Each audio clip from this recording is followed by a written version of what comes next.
Dobar dan, dobrodošli u novu lekciju Škola za život faza 3. Ovaj školski sat ćemo pričati o Dekanatskoj crkvi u Sibinju koja se gradila između 1878. i 1882. Ja sam Krešimir Škuljević iz osnovne škole Vladimir Nazor u Slavonskom Brodu i nadam se da će nam biti zanimljiv ovaj školski sat. Radimo naravno u programu SketchUp 3D scenu i koristimo elemente C i D domene i KT međupredmetne teme u ovaj školski sat. Možemo reći da će nam naglasak biti na projektnom i problemskom učenju, što znači da ćemo vidjeti zapravo složeniji primjer upotrebe SketchUpa nego u prethodnim razdobljima gdje su bile ravne plohe, ovdje imamo zaobljene plohe, horizontalno i vertikalno, imamo dosta niveliranja, odnosno stupnjeva, odnosno jednostavno govoreći stepenica koje ćemo morati praviti na više načina, pa ćete vi tu naći način da napravite ili prema tlocrtu ili si pojednostavite, ali da bude naravno što vjerniji, da usvojite zapravo nova znanja. Druga ideja je zapravo da organizirate, odnosno starim rječnikom to je bila, možemo reći, sistematizacija, odnosno rječnikom IKT poredate, klasificirate i pohranite informacije s obzirom na strukturu rada u kojem će se njome koristiti. To je domena C3.4 IKT, gdje ćete trebati zapravo imati, ako ništa, uredan zaslon i podijeliti zaslon barem na dva dijela. S jedne strane gdje će vam biti tlocrt koji ćete trebati krenuti raditi, s druge strane ćete trebati imati SketchUp koji trebate raditi i ovisno naravno o vašim mogućnostima da to sve pohranite istovremeno barem na 3 mjesta. Rekli smo Cloud System, OneDrive, odnosno vlastiti uređaj i USB ili vanjski disk. Ono što je vezano uz naš udžbenik je industrializacija Hrvatske, povijest 7. razred, gdje smo uzeli ishod zapravo vezan za ekonomiju, gdje ćemo zajedno objašnjavati gospodarske promjene s posebnim osvrtom na utjecaj tehnološkog napretka. Kronološki se obrađuje zapravo razdoblje između 1850. i 1880. Tematski se priča o ruralnoj sredini Hrvatske, o prometnicama i o specifičnostima življenja kako u civilnom tako u vojnom dijelu, gdje ćemo uzeti jednostavne činjenice vezane za konkretan nekakav vizualan primjer s kojim ćemo se baviti. To je bila obnova, odnosno možemo reći rekonstrukcija i dijelom restauracija crkve. Pa ono što je cilj zapravo da ćemo morati na samom početku paziti na više stvari, zaista mnogo stvari ovaj put, ali naravno krećemo od jednostavnijeg prema složenijem i onda sami odlučimo zapravo koliko imamo vremena i mogućnosti da se tome posvetimo.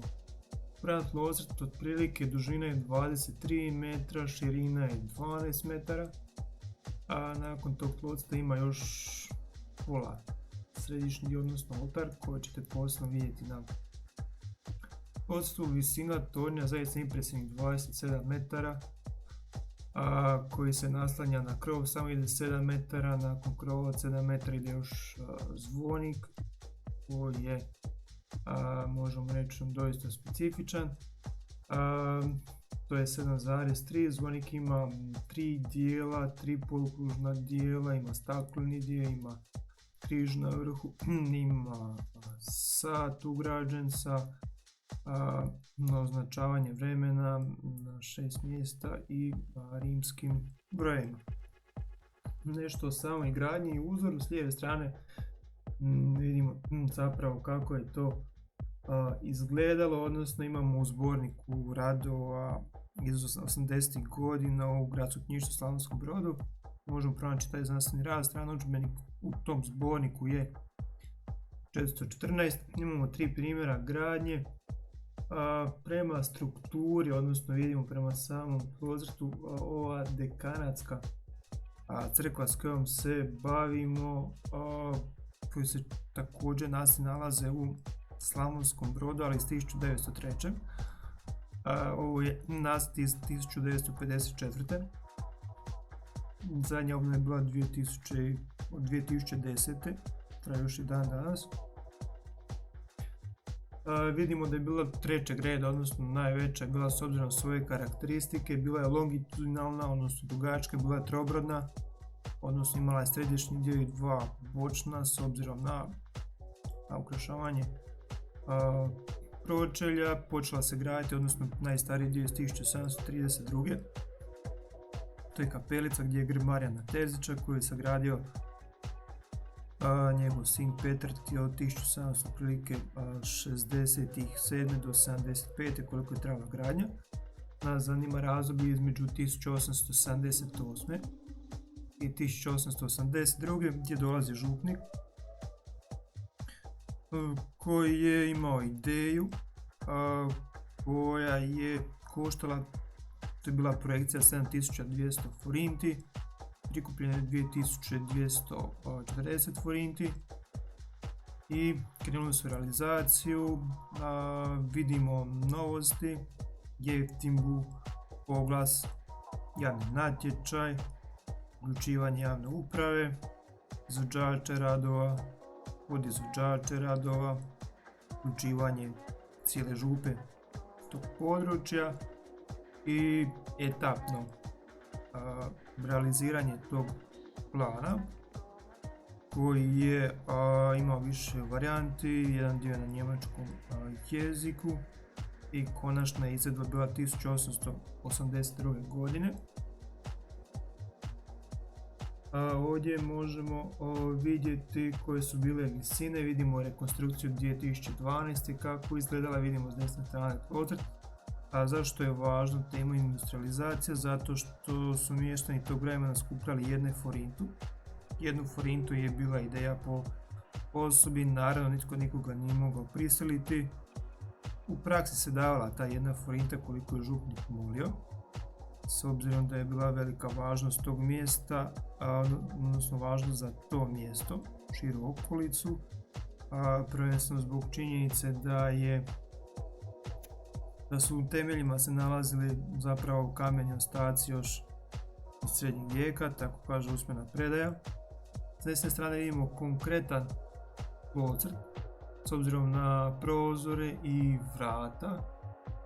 Središnji dio je glavni oltar koji se nalazi ovdje, s lijeve strane vidimo tu kapelicu gdje se nalazi plemički grb od Marijana Terzića i njegov, možemo reći, nadgrobni spomenik. S ove strane vidimo sakristiju, ovdje je središnji dio gdje se nalaze klupe, križne postaje, ovdje se naravno nalazi balkon, možemo to tako reći, sa orguljama, čija je današnja vrijednost rekonstrukcije zapravo iznimno velika, ali su oni iz 19. stoljeća također. Na samom pročelju vidimo jako puno kompliciranih stvari, niveliranja s jedne strane, odnosno niveliranje je vertikalno i horizontalno, jer vidimo da je taj stepeničasti oblik bio s jedne i s druge strane, ali barem ćemo pokušati ovaj dio oblikovati i stvoriti dio za Svetog Petra i Pavla. Krenemo naravno do osnovnih dimenzija, ubacimo toranj, koliko možemo ubacimo kupole sa zadnjih strana, nakon čega se posvetimo konačnom uređivanju s vanjske strane. Ja sam uvlačio zapravo prozore za 10 cm za zvonik i sad sam se trudio biti vjeran s obzirom na vrijeme gdje sam se trudio biti racionalan, naravno pročelje je tu bilo specifično, ali sam ga također izvukao 5 cm sa svake strane, sve sam to redovno spremao. Imamo na webu dijelo 2012 od Krešimira Škuljevića, dijelo od Andreje Čudne iz 2013. i bila je samostalna izložba bila je samostalna izložba o Mureviću gdje možete pogledati zapravo što je bilo sa uređenjem crkve iz 1902. otprilike godine. Na kraju vidimo kako je išao taj proces, s lijeve strane početak sam, s desne strane možemo reći dovršavanje vanjskog gruba, i dolje desno vidimo finalnu verziju. Ovdje vidimo video isječak kako je išla sama faza uređivanja, ali to nije konačna inačica koju ćete vidjeti kasnije. Vidimo prozori kako su napravljeni, vidimo polukružni dio. Jednostavno sam novo znanje koristio tako da smo koristili ovaj krug i taj krug smo koristili prvo u 2D formatu. Nakon što smo napravili pročelje kako je bilo zamišljeno u obliku prozora ili kupola, nakon toga smo iskoristili ovaj znak tu za stvaranje 3D prostora i onda smo tako formirali 3D prostor na principu ukrašavanja pročelja, na principu ukrašavanja prozora ili na principu ukrašavanja sata, odnosno samoga sunika. Nije jednostavno, ali time stječete nova znanja. To je to, hvala na suradnji, pošaljite mi to što možete napraviti i pokušajte usvojiti nova znanja s obzirom na IKT početka i s obzirom na SketchUp